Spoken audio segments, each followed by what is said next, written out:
আজকের আলোচনা হলো এমন একজন ব্যক্তিকে নিয়ে যার আলোচনা স্বয়ং আল্লাহ পাক নিজেই করেছেন। সুবহানাল্লাহ বলতে ইচ্ছা করলো না? আমরা তো আলোচনা করি রসুলের সাল্লাল্লাহু আলাইহি সাল্লাম, আর আল্লাহ সুবহানাহু ওয়া তাআলা সেই রসুলের আলোচনাই করেছেন কোরআনে।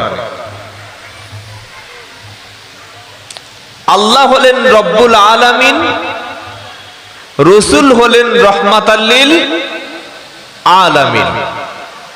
সুবহানাল্লাহ সুবহানাল্লাহ।